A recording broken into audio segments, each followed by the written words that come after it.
Hi friends, welcome back to Arsikere YouTube channel. ನಮ್ಮೆಲ್ಲ bike taxi ರೈಡರ್ಸ್ಗೆ ಒಂದು ಖುಷಿ ವಿಚಾರ ತೊಗೊಂಡು ಬಂದಿದ್ದೀನಿ. ಅದೇನಂತ ಕೆಲವರಿಗೆ ಗೊತ್ತಿರುತ್ತೆ, ಕೆಲವರಿಗೆ ಗೊತ್ತಿರಲ್ಲ. ನಿಜವಾಗ್ಲೂ ಈ ಒಂದು ವಿಚಾರ ಕೇಳಿದರೆ ಎಲ್ಲರೂ ಕೂಡ ಸ್ವಲ್ಪ ರಿಲೀಫ್ ಆಗ್ತೀರಾ 100%. ಬನ್ನಿ, ಅದು ಯಾವುದು ಖುಷಿ ವಿಚಾರ ಅಂತ ಹೇಳ್ತೀನಿ. ಹೇಳಕ್ಕೆ ಮುಂಚೆ ಹಾಗೆ ನಮ್ಮ ಚಾನಲ್ ಯಾರಾದರೂ ಫಸ್ಟ್ ಟೈಮ್ ನೋಡ್ತಾ ಇದ್ದಾರೆ ಸಬ್ಸ್ಕ್ರೈಬ್ ಮಾಡ್ಕೊತೇನೆ. ದಯವಿಟ್ಟು ಸಬ್ಸ್ಕ್ರೈಬ್ ಮಾಡಿಕೊಂಡು ವಿಡಿಯೋನ ವಾಚ್ ಮಾಡಿ, ಹಾಗೆ ಲೈಕ್ ಮಾಡೋದು ಪ್ರತಿಯೊಬ್ಬರು ಮರಿಬೇಡಿ. ಆದಷ್ಟು ಎಲ್ಲರಿಗೂ ಶೇರ್ ಮಾಡಿ, ಈ ವಿಡಿಯೋ ಅವ್ರಿಗೂ ಕೂಡ ತಲುಪಲಿ. ಬನ್ನಿ ಸ್ನೇಹಿತರೆ, ವಿಡಿಯೋನ ಸ್ಟಾರ್ಟ್ ಮಾಡೋಣ. ಈಗೇನು ಆಗಸ್ಟ್ 4ನೇ ತಾರೀಕು ಸಂಜೆ RTO ಅಧಿಕಾರಿಗಳು ಆಟೋದವ್ರ ಹತ್ರ ಒಂದು ಮೀಟಿಂಗ್ ಮಾಡಿ ಮಾತಾಡ್ತಾರೆ.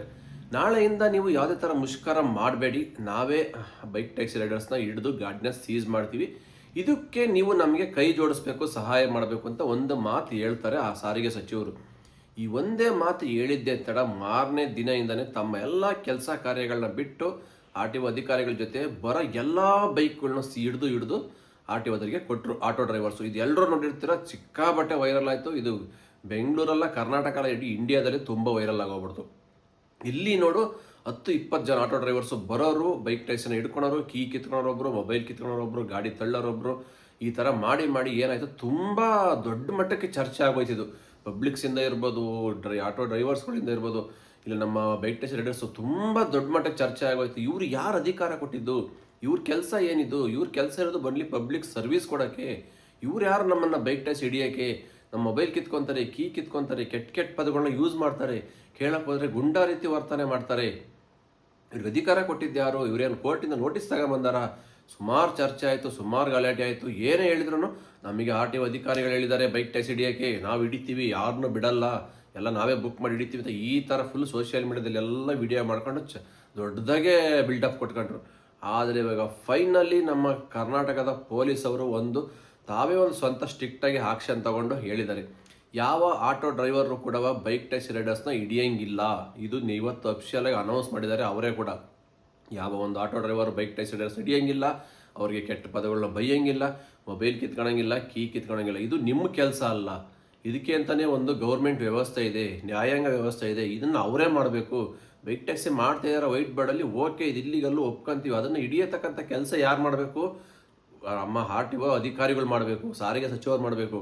ನಿಮಗೆ ಯಾರು ಮಾಡೋಕೆ ಹೇಳಿದ್ದು? ನೀವು ಯಾಕೆ ಹಿಡಿತಿದ್ದೀರಾ ಅಂತ ಇವತ್ತು ಕ್ವಶನ್ ಮಾಡಿ ಆ ಥರ ಮಾಡೋರ್ನೆಲ್ಲವ FIR ಹಾಕಿದಾರ ಅಂತಾರೆ ವಿರುದ್ಧವ. ನಿಮಗೆ ಯಾರಾದರೂ ರೋಡಲ್ಲಿ ಇನ್ಮೇಲೆ ಬೈಕ್ ಟ್ಯಾಕ್ಸಿ ಮಾಡ್ಬೇಕಾರೆ ಆಟೋ ಡ್ರೈವರ್ಸ್ ಏನಾದ್ರು ಹಿಡಿದ್ಬಿಟ್ಟು ಯಾಕೆ ಮಾಡ್ತೀನಿ ನೀನು ಬೈಕ್ ಟ್ಯಾಕ್ಸಿ, ಯಾರು ನಿನಗೆ ಮಾಡೋಕೆ ಹೇಳಿದ್ದು ಅಂತ ಯಾರು ಒಬ್ಬರು ಕ್ವಶನ್ ಮಾಡಿ ನಿಮ್ಮನ್ನು ಕೇಳಿದ್ರೆ ವಿತಿನ್ ಸೆಕೆಂಡಾಗಿ ನೀವು 112ಗೆ ಕಾಲ್ ಮಾಡಿ, ಸರ್ ನಮಗೆ ಈ ಥರ ಆಟೋ ಡ್ರೈವರಿಂದ ನಾವು ಬೈಕ್ ಟ್ಯಾಕ್ಸಿ ಮಾಡ್ತಿದ್ದೀವಿ, ಆಟೋ ಡ್ರೈವರಿಂದ ನಮಗೆ ತೊಂದರೆ ಆಗ್ತಿದೆ, ರೋಡಲ್ಲಿ ಅಡ್ಡ ಹಾಕಿ ನಮ್ಮ ಕೀ ಕಿತ್ಕೊತಾ ಇದ್ದಾರೆ, ಬೈಕ್ ಕಿತ್ಕೊತಾರೆ, ಕೆಟ್ಟ ಪದಗಳನ್ನ ಯೂಸ್ ಮಾಡ್ತಾ ಇದ್ದಾರೆ, ನಮಗೆ ಇವರಿಂದ ತೊಂದರೆ ಆಗ್ತಿದೆ ಅಂತ ಒಂದು ಮಾತು ನೀವೇನಾದ್ರು 112 ಕಾಲ್ ಮಾಡಿ ಹೇಳಿದ್ರೆ ವಿತಿನ್ ಸೆಕೆಂಡಲ್ಲಿ ಬರ್ತಾರೆ ಸ್ಪಾಟಿಗೆ.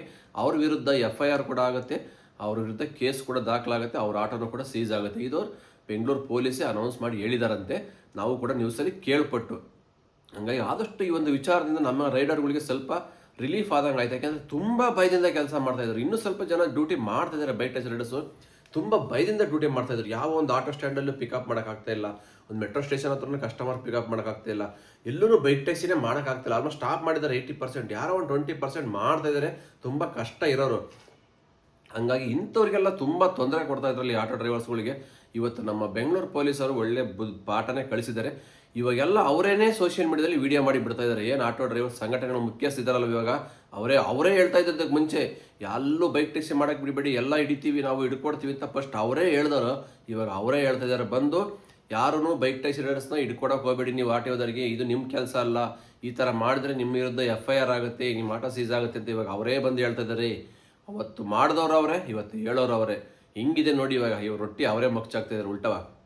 ಹಂಗಾಗಿ ಇನ್ಮೇಲೆ ಬೈಕ್ ಟ್ಯಾಕ್ಸಿ ರೈಡರ್ಸು ಆಟೋ ಡ್ರೈವರ್ಗೆ ಹೆದರ್ಕೊಳ್ಳೋ ಅಂಥ ನೆಸೆಸಿಟಿನೇ ಇಲ್ಲ. ಧೈರ್ಯವಾಗಿ ನೀವು 112 ಕಾಲ್ ಮಾಡಿ ಇನ್ಫಾರ್ಮ್ ಮಾಡ್ಬೋದು, ನಮಗೆ ಈ ಥರ ತೊಂದರೆ ಆಗ್ತದೆ ಅಂತ. ಜಸ್ಟ್ ಒಂದು ಫೋಟೋ ತಗೊಳ್ಳಿ, ಒಂದು ವಿಡಿಯೋ ಮಾಡ್ಕೊಳ್ಳಿ, ಯಾರಿಗೂ ಭಯ ಬೀಳಕ್ಕೆ ಹೋಗಬೇಡಿ. ನಿಮ್ಮನ್ನು ಯಾರು ಹಿಡಿದು ಕ್ವಶನ್ ಮಾಡಿ ಏನಾದ್ರು ಕೇಳಕ್ಕೆ ಬಂದರೆ ಗುಂಡ ರೀತಿ ಉತ್ತರ ಮಾಡಕ್ಕೆ ಹೋದರೆ ಜಸ್ಟ್ ನೀವು ಒಂದು ವಿಡಿಯೋ ಮಾಡ್ಕೊಳ್ಳಿ, ಇಂಥ ಆಟೋ ಡ್ರೈವರಿಂದ ನಮಗೆ ತೊಂದರೆ ಆಯಿತು, ರೋಡಲ್ಲಿ ನಮ್ಮನ್ನು ಹಿಡಿದು ಕೇಳ್ತಾ ಇರಿ. ಇವ್ರಿಗೇನಾದ್ರು ಗೌರ್ಮೆಂಟಿಂದ ಪರ್ಮಿಷನ್ ಇದೆಯಾ? ಯಾವ್ದಾದ್ರು ಕೋರ್ಟಿಂದ ಲೆಟ್ರ್ ತೊಗೊಂಬಂದಿದ್ದಾರಾ ಬೈಕ್ ಟ್ಯಾಕ್ಸಿ ರೈಡರ್ಸ್ ಹಿಡೀರಿ ನೀವು ಕಿರಿಕ್ ಮಾಡಿ ಅಂತನ? ಎಂಥದ್ದು ಇಲ್ಲ. ಇವ್ರ ಕೆಲಸ ಎಷ್ಟು ಅಷ್ಟು ಮಾಡಬೇಕಷ್ಟೇ. ಇನ್ನು ಮುಂದೆ ನಿಮಗೆ ಯಾವ ರೈಡರ್ಗಳಿಗೆ ಯಾರೂ ತೊಂದರೆ ಕೊಡೋಂಗಿಲ್ಲ. ಒನ್ಲಿ RTO ಅಧಿಕಾರಿಗಳು ಮಾತ್ರ ನಿಮ್ಮ ಬೈಕ್ ಟ್ಯಾಕ್ಸಿನ ಹಿಡಿಬೇಕು, ಬೈಕ್ನ ಸೀಸ್ ಮಾಡಬೇಕು. ಅವ್ರು ಏನೇ ಇದು ತಪ್ಪಿದ್ರು ಕ್ವಶನ್ ಅವ್ರು ಮಾತ್ರ ಮಾಡಿ ಕೇಳಬೇಕು. ಹಂಗಾಗಿ ಆಟೋ ಡ್ರೈವರ್ಗಳಿಗೂ ನಿಮಗೂ ಯಾವುದೇ ರೀತಿ ಸಂಬಂಧ ಇಲ್ಲ. ಇನ್ನು ಧೈರ್ಯವಾಗಿ ನೀವು ಏನಾರು ಮಾಡ್ತೀರ ಅಂದ್ರೆ ಡ್ಯೂಟಿ ಮಾಡ್ಬೋದು. ಬಟ್ ಆರ್ ಟಿ ಓದಲ್ಲಿ ಹಿಡಿದ್ರೆ ನಿಮ್ಮ ಬೈಕ್ ಅಂತ ಸೀಸ್ ಆಗುತ್ತೆ. ಅದಂತೂ ಹೇಳ್ತಾ ಇರ್ತೀನಿ, ವೈಟ್ ಬೋರ್ಡಲ್ಲಿ ಮಾಡೋಂಗಿಲ್ಲ. ಅದು ಆಲ್ರೆಡಿ ಅಫಿಷಿಯಲಾಗಿ ಆರ್ ಟಿ ಓದಲ್ಲಿ ಅನೌನ್ಸ್ ಮಾಡಿದ್ದಾರೆ. ಬಟ್ ಇನ್ ಕೇಸ್ ನೀವು ಮಾಡಿ ಆರ್ ಟಿ ಓದವ್ರ ಕೈ ಸಿಗಾಕೊಟ್ರೆ ಬೈಕ್ ಸೀಸ್ ಆಗುತ್ತೆ. ಬಟ್ ಆಟೋದವ್ರು ಯಾರು ನಿಮ್ಮನ್ನ ಕೇಳಿ ಕ್ವಶನ್ ಮಾಡೋ ಅಧಿಕಾರ, ರೈಟ್ಸ್ ಯಾರಿಗೂ ಇಲ್ಲ. ನಾವು ಅವತ್ತಿಂದನೂ ಇದೇ ಬಗ್ಗೆನೇ ಚರ್ಚೆ ಮಾಡ್ತಾ ಇದ್ದು. ಈ ಆಟೋ ಡ್ರೈವರ್ಸ್ಗಳಿಗೆ ಯಾರು ಅಧಿಕಾರ ಕೊಟ್ಟರು, ಎಲ್ಲಿಂದ ನೋಟಿಸ್ ತಗೊಂಬಂದಾರೆ? ಬೈಕ್ ಟ್ಯಾಕ್ಸಿ ರೈಡರ್ಸ್ಗಳನ್ನ ಹಿಡಿದು ಮೊಬೈಲ್ ಕಿತ್ಕೊಳೋದೇನು, ಅವ್ರ ಗಾಡಿ ಕಿತ್ಕೊಳೋದೇನು, ತಳ್ಳೋದೇನು, ಬೈಯೋದೇನು, ಇದಕ್ಕೆಲ್ಲ ಅಧಿಕಾರ ಯಾರು ಕೊಟ್ಟಿದ್ದು? ಏನು ಇವ್ರಿಗೇನು ಲೆಟ್ರ್ ಕೊಟ್ಟಿದ್ದಾರೆ ಗೌರ್ಮೆಂಟಿಂದ? ನಾವು ಇದೇ ಕ್ವಶನ್ ಮಾಡಿ ಕೇಳ್ತಾ ಇದ್ದು. ಈ ಥರ ವಿಡಿಯೋ ಮಾಡೋದಕ್ಕೆ ಏನು ಕಮೆಂಟ್ಸ್ಗಳು ನೋಡಬೇಕು. ನೀನು ಹೆಂಗೋ ಮಾಡ್ತೀಯ, ಬೈಕ್ ಟ್ಯಾಕ್ಸಿಗೆ ಸಪೋರ್ಟ್ ಮಾಡ್ತೀಯಾ, ಎಷ್ಟು ಬಕೆಟ್ ಹಿಡಿದ್ಯಾ, ಎಷ್ಟು ಲಂಚ ತೊಗೊಂಡಿದ್ಯಾ, ನಾವು ಹಿಡಿತೀವಪ್ಪ, ನಮ್ಮ ಹೊಟ್ಟೆ ಮೇಲೆ ಹೊಡಿತಾ ಇದ್ದಾರೆ ಬೈಕ್ ಟ್ಯಾಕ್ಸಿ ರೈಡರ್ಸು, ಹಿಡಿತೀರಾ, ಹಿಡ್ಕೊಡ್ತೀವಿ ಆರ್ ಟಿ ಓದವರಿಗೆ, ಹಂಗೆ ಹಿಂಗೆ ಅಂತ ಬೇಜಾನ್ ಕಮೆಂಟ್ಸ್ಗಳು ಹಾಕೋರು, ಅದಕ್ಕೆ ರಿಪ್ಲೈ ವೀಡಿಯೋಗಳು ಮಾಡಾಕಾರು. ಈಗ ಮಾಡಾಕಾರಪ್ಪ ನೋಡೋಣ, ಇವಾಗ ಹಿಡ್ಕೊಟ್ರಿ ನೋಡೋಣ ವೀಡಿಯೋಗಳ ಬೈಕ್ ಟ್ಯಾಕ್ಸಿ ರೈಡರ್ಸ್ನ ಪೊಲೀಸ್ನವ್ರಿಗೆ ಹೆಂಗೆ ಹಿಡ್ಕೊಡ್ತೀರಾ? ಯಾವತ್ತು ಯಾವುದು ಇದೆಲ್ಲ ದರ್ಪ ದೌರ್ಜನ್ಯ ಯಾವುದು ಶಾಶ್ವತ ಅಲ್ಲ. ಹೇಳ್ತೀನಿ ಕೇಳಿ, ನಮ್ಮ ಕೆಲಸ ಎಷ್ಟಿದೆ ಅಷ್ಟು ನಾವು ನಿಯತ್ತಾಗಿ ನಿಸ್ವಾರ್ಥ ಸೇವೆ ಕೊಟ್ಟರೆ ಆ ಭಗವಂತ ಒಂದಲ್ಲ ಒಂದು ಕಡೆ ಕಾಪಾಡ್ತಾನೆ. ಇನ್ನೊಬ್ಬರ ಮೇಲೆ ದರ್ಪ ದೌರ್ಜನ್ಯ ಮಾಡ್ಕೊಂಡು ಒಬ್ಬನ ತುಳ್ಕೊಂಡು ನಾವು ಬೆಳಿತೀವಿ ಅಂದರೆ ಖಂಡಿತ ಆಗೋದೇ ಇಲ್ಲ ರೀ. ಅದು ನಾವು ಮೇಲೊಬ್ಬ ಇರ್ತಾನೆ ಕಾಯಕ್ಕೆ, ಭಗವಂತ ಎಲ್ಲ ನೋಡ್ತಾ ಇರ್ತಾನೆ ಅದನ್ನು, ನಾವೇನು ಮಾಡ್ತಾಯಿದ್ದೀವಿ, ಏನು ಬಿಡ್ತಾಯಿದ್ದೀವಿ ಅಂತವ. 4-5 ದಿವಸದಿಂದ ನಿಮ್ಮ ಆಟಗಳು ಎಲ್ಲ ನೋಡಿದ್ದಾರೆ, ಯಾರ್ಯಾರು ಹೆಂಗೆ ಆಡಿದ್ರಿ, ಪಬ್ಲಿಕ್ಸ್ ಕೂಡ ನೋಡಿದ್ದಾರೆ, ಇನ್ಕ್ಲೂಡ್ ನ್ಯೂಸ್ ಚಾನಲ್ ಎಲ್ಲಿ ನೋಡಿದ್ರು ನಿಮ್ಮದೇನೆ. ಯಾವ ನ್ಯೂಸಲ್ಲಿ ತೆಗೀರಿ, ಆಟೋ ಡ್ರೈವರ್ಗಳು ದರ್ಪ ದೌರ್ಜನ್ಯ, ಬೈಕ್ ಟ್ಯಾಕ್ಸಿ ರೈಡರ್ಸ್ ಮೇಲೆ ಬೈಯೋದು, ಹಿಡ್ಕೊಡೋದು, ಕಿತ್ಕೊಳೋದು, ಇದ್ರ ಬಗ್ಗೆನೇ ಚರ್ಚೆ, ಸಿಕ್ಕಾಪಟ್ಟೆ ಚರ್ಚೆ. ಈ ಚರ್ಚೆ ಎಲ್ಲಿಗೆ, ಡೆಲ್ಲಿವರೆಗೂ ಹೋಯ್ತು. ಅದಕ್ಕೆ ನೀವು ವಿತಿನ್ 2 ಡೇಸಲ್ಲಿ ಸುಪ್ರೀಂ ಕೋರ್ಟಲ್ಲಿ ಹಿಯರಿಂಗ್ ಡೇಟ್ ಫಿಕ್ಸ್ ಆಗೋಯ್ತು ಬೈಕ್ ಟ್ಯಾಕ್ಸಿದು. ಇಷ್ಟು ದೊಡ್ಡ ಮಟ್ಟಕ್ಕೆ ಚರ್ಚೆ ಆಗೋಗಿದೆ ಕರ್ನಾಟಕದಲ್ಲಿ ಬೈಕ್ ಟ್ಯಾಕ್ಸಿದು, ಅಷ್ಟು ಪ್ರಾಬ್ಲಮ್ ಕ್ರಿಯೇಟ್ ಆಗೋಯ್ತು 2-3 ದಿವಸದಿಂದವ.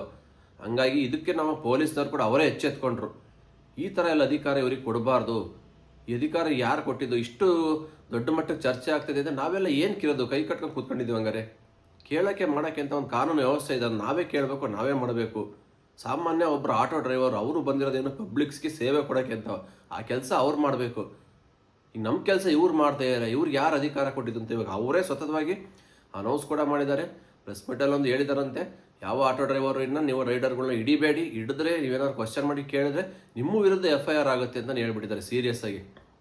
ಸುಮಾರು ಜನಕ್ಕೆ ಆಲ್ರೆಡಿ FIR ಆಗಿದೆ ಅಂತ ನಿನ್ನೆ ಇವತ್ತಿಂದವ, ಅದು ಕೂಡ ಗೊತ್ತಾಯಿತು. ಅವೆಲ್ಲ ನ್ಯೂಸ್ ಅವರವರೇ ಬಾಯಲ್ಲಿ ಬಿಡ್ತಾ ಇದ್ದಾರೆ, ಒಬ್ಬೊಬ್ಬರೇ ಹೇಳ್ತಾ ಇದ್ದಾರೆ ಈ ಥರ ತೊಂದರೆ ಆಗಿದೆ ನಮ್ಮ ಆಟೋ ಡ್ರೈವರ್ಸ್ಗೆ, FIR ಕೂಡ ಆಗಿದೆ, ಇನ್ಯಾರೂ ಹಿಡಿಯೋಕ್ಕೆ ಹೋಗಬೇಡಿ, ಬೈಕ್ ಟ್ಯಾಕ್ಸಿ ರೈಡರ್ಸ್ಗೆ ಏನೂ ಕೇಳೋಕ್ಕೆ ಹೋಗಬೇಡಿ ಅಂತ ಇವಾಗ ಅವರೇ ವಿಡಿಯೋ ಮಾಡಿ ಹಾಕಿದ್ದಾರೆ. ಹಂಗಾಗಿ ಇನ್ನು ಮುಂದೆ ಸ್ವಲ್ಪ ರೈಡರ್ಗಳಿಗೆ ಸ್ವಲ್ಪ ರಿಲೀಫ್ ಆಯಿತು. ಧೈರ್ಯವಾಗಿ ನೀವು ಕ್ವಶನ್ ಮಾಡಿ ಕೇಳ್ಬೋದು. ಯಾರು ಆಗಲಿ ಬೈಕ್ ಟ್ಯಾಕ್ಸಿ ರೈಡರ್ಸ್ ನಿಮ್ಗೆ ಏನಾದ್ರು ತೊಂದರೆ ಕೊಟ್ಟರು, ಕೆರಿಗೆ ಕೊಟ್ಟರು ಅಂದರೆ ನೀವು ಧೈರ್ಯವಾಗಿ ಓಪನ್ನಾಗೆ ಫೇಸ್ ಟು ಫೇಸ್ ಕ್ವಶನ್ ಮಾಡಿ ಕೇಳಿ, ವಿಡಿಯೋ ಮಾಡ್ಕೊಂಡು. ನಿನಗೆ ರೈಟ್ಸ್ ಯಾರು ಕೊಟ್ಟಿರೋದು, ನಿನ್ನ ಕೆಲಸ ಎಷ್ಟು ಅಷ್ಟು ಮಾಡು, ನಮ್ಮ ಕೆಲಸ ನಾವು ಮಾಡ್ತೀವಿ. ನಾವು ಮಾಡ್ತಿರೋ ತಪ್ಪಾದರೆ ನಮ್ಮನ್ನು ಕೇಳೋಕ್ಕೆ ಅಂತ ಗೌರ್ಮೆಂಟ್ ಇದೆ, ಕಾನೂನು ವ್ಯವಸ್ಥೆ ಇದೆ, ಅವ್ರಿಗೆ ಕೇಳಿ ನಾವು ಅವ್ರಿಗೆ ಆನ್ಸರ್ ಮಾಡ್ತೀವಿ. ನಿನಗೆ ಆನ್ಸರ್ ಮಾಡೋ ನೆಸೆಸಿಟಿನೇ ಇಲ್ಲ, ನೀನು ಕೇಳೋ ರೈಟ್ಸು ಇಲ್ಲ ನಮ್ಮನ್ನು. ವೈಟ್ ಬೋರ್ಡಲ್ಲಿ ಮಾಡೋಂಗಿಲ್ವಾ, ಎಲ್ಲೋ ಬೋರ್ಡಲ್ಲಿ ಮಾಡಬೇಕು, ಎಲ್ಲೋ ಬೋರ್ಡಿಗೆ ಅದೇನು ಕನ್ವರ್ಟ್ ಮಾಡ್ಕೋಬೇಕು, ಅದು ಯಾವುದೊಂದು ಅಪ್ಲಿಕೇಶನ್ ಇದೆಯಾ, ಇಲ್ಲ ಏನೋ ಫಾರ್ಮ್ ಎಲ್ಲ ಹಾಕಬೇಕು, ಅದು ಅವ್ರು ಕೊಡಲಿ, ನಾವು ಮಾಡ್ಕೊತೀವಿ. ಅದಕ್ಕೆ ಮುಂಚೆ ನೀವು ಯಾರು ನಮ್ಮನ್ನು ಕೇಳೋಕ್ಕೆ? ರೈಟ್ಸ್ ಇಲ್ಲ, ಧೈರ್ಯ ಕ್ವಶನ್ ಮಾಡಿ ಕೇಳಿ. ಇದೆಲ್ಲ ಯಾವುದೂ ನಡೆಯಲ್ಲ. ಇದೆಲ್ಲ 3-4 ದಿವಸ ಅಷ್ಟೇ ತಾತ್ಕಾಲಿಕವಾಗಿತ್ತು, ಬಟ್ ಪರ್ಮನೆಂಟಾಗಿ ಇವೆಲ್ಲ ಯಾರೂ ಮಾಡೋಕ್ಕಾಗಲ್ಲ. ಇನ್ನು ಮುಂದೆ ಅವ್ರಿಗೂ ಕೂಡ ಭಯ ಶುರುವಾಗಿದೆ. ಇನ್ನು ನಾಳೆಯಿಂದ ಆಲ್ಮೋಸ್ಟ್ ಯಾರೂ ಹಿಡಿಯಲ್ಲ ಅಂತ ಅಂದ್ಕೊತೀವಿ. ಏನಾದ್ರು ಮಾಡ್ತಾ ಇರೋರು ಸ್ವಲ್ಪ ಹುಷಾರಾಗಿ ಮಾಡ್ಕೊಳ್ಳಿ. ಕಷ್ಟ ಇದೆ ಗೊತ್ತಿಲ್ಲ, ಮಾಡಬೇಡಿ ಅಂತ ಹೇಳೋಕ್ಕಾಗಲ್ಲ, ಯಾಕೆ ನಾವೇನು ಮಾಡಿ ಅಂತಲೇ ಹೇಳೋಕ್ಕಾಗಲ್ಲ, ಮಾಡಬೇಡಿ ಅಂತಲೇ ಹೇಳೋಕ್ಕಾಗಲ್ಲ. ನಿಮಗೆ ಬಿಟ್ಟಿದ್ದು, ನಿಮ್ಮ ಇಷ್ಟೇ, ನೀವು ಮಾಡಲೇಬೇಕು, ನಮಗೆ ಅನಿವಾರ್ಯ, ಬೇರೆ ಕೆಲಸ ಇಲ್ಲ, ಕಷ್ಟ ಇದೆ ಅನ್ನೋರು ಏನೋ ನಿಮ್ಮ ಇಷ್ಟ ಮಾಡ್ಕೊಳ್ಳಿ. ರಿಸ್ಕ್ ಬಂದರೂ ನೀವೇ ತಗೋಬೇಕಾಗತ್ತೆ. ರಿಸ್ಕ್ ತೊಗೊಂಡು ಏನಾರು ಮಾಡ್ತೀರಂದರೆ ಕಷ್ಟ ನೀವೇ ಅನುಭವಿಸ್ಬೇಕಾಗತ್ತೆ. ಏನಾದ್ರು ಒಟ್ಟಲ್ಲಿ ಈ ಒಂದು ವಿಚಾರನ ನಿಮಗೆ ತಿಳಿಸ್ಬೇಕಾಗಿತ್ತು. ನಮ್ಮ ಕರ್ನಾಟಕ ಪೊಲೀಸಿಂದ ಒಂದು ಅಫಿಷಿಯಲಾಗಿ ಅನೌನ್ಸ್ ಆಗಿದೆ ಈ ಒಂದು ವಿಚಾರದ ಬಗ್ಗೆ ಅಂತ. ಹಂಗಾಗಿ ಈ ವಿಚಾರ ನಿಮಗೂ ಕೂಡ ತಿಳಿಸ್ದೆ, ನಿಮಗೂ ಕೂಡ ಗೊತ್ತಾಗಲಿ, ಒಂದು ಧೈರ್ಯ ಬರಲಿ. ಯಾಕೆ ನಿಮ್ಮ ನಾಳೆ ದಿನ ನಿಮ್ಮನ್ನು ಏನಾರು ಅಟ್ಯಾಕ್ ಮಾಡಿ ಯಾರು ಕೇಳಿದರೆ ನೀವು ಧೈರ್ಯ ಮಾತಾಡೋಕ್ಕೆ ಒಂದು ಮನಸ್ಸು ಬರುತ್ತೆ. ವಿಡಿಯೋ ಕೂಡ ಮಾಡಿಕೊಂಡು ನೀವೇನು ಕಂಪ್ಲೇಂಟ್ ಮಾಡ್ಬೋದು, 112 ಕಾಲ್ ಮಾಡ್ಬೋದು, ಆರಾಮಾಗಿ ಆಕ್ಷನ್ ತೊಗೊತಾರೆ ಅವ್ರ ಮೇಲೆ, ವಿತ್ ವಿಡಿಯೋ ಪ್ರೂಫ್ ಇರಬೇಕು ಅವ್ರೇನು ನಿಮಗೆ ತೊಂದರೆ ಕೊಟ್ಟಿರೋದು. ಹಾಗಾಗಿ ಈ ಥರ ಒಂದು ಧೈರ್ಯವಾಗಿ ಮಾಡಿ, ಯಾರಿಗೂ ಹೆದರಕ್ಕೆ ಹೋಗಬೇಡಿ, ಓಪನ್ನಾಗಿ ಮಾತಾಡಿ. ಯಾರೇ ನಿಮಗೆ ಬೈಕಿಗೇನು ಬಂಡವಾಳ ಹಾಕಿಲ್ಲ, ನಿಮ್ಮ ಮೊಬೈಲ್ಗೆ ಅವ್ರೇನು ಬಂಡವಾಳ ಹಾಕಿಲ್ಲ, ಎಲ್ಲ ನೀವೇ ಬಂಡವಾಳ ಹಾಕೊಂಡು ಮಾಡ್ತಾ ಇರ್ತೀರ. ಅವ್ರು ಕೇಳೋ ರೈಟ್ಸೇ ಇಲ್ಲ, ಅವ್ರು ಮಾತಾಡೋ ರೂಲ್ಸೇ ಇಲ್ಲ ಫಸ್ಟ್ ಆಫ್ ಆಲ್ ಹೇಳ್ಬೇಕಂದ್ರೆ ಇಲ್ಲಿ. ಹಂಗಾಗಿ ಅವ್ರ ಕೆಲಸ ಅವ್ರು ಅಷ್ಟೇ ಮಾಡಬೇಕು, ನಿಮ್ಮ ಕೆಲಸ ನೀವು ಮಾಡ್ಕೊಂಡೋಗಿ ಧೈರ್ಯವಾಗಿರಿ, ಯಾರಿಗೂ ಭಯ ಬೀಳಬೇಡಿ. ಆದಷ್ಟು ಬೇಗ ಮಂಗಳವಾರ ಹಿಯರಿಂಗ್ ಡೇಟ್ ಬಂದಿದೆ, ನೋಡೋಣ ಏನಾಗುತ್ತೆ ಅದ್ರ ಬಗ್ಗೆ ನೆಕ್ಸ್ಟ್ ವಿಡಿಯೋದಲ್ಲಿ ಅಪ್ಡೇಟ್ ಖಂಡಿತ ಕೊಡ್ತೀನಿ. ಇಷ್ಟು ಹೇಳ್ತಾ ವಿಡಿಯೋ ಇಲ್ಲಿಗೆ ಮುಗಿಸ್ತಾ ಇದ್ದೀನಿ, ಮತ್ತೆ ಸಿಗ್ತೀನಿ ಮುಂದಿನ ವಿಡಿಯೋದಲ್ಲಿ. ಅಲ್ಲಿವರೆಗೂ take care, bye bye, have a nice day. ಜೈ ಹಿಂದ್, ಜೈ ಕರ್ನಾಟಕ ಮಾತೆ.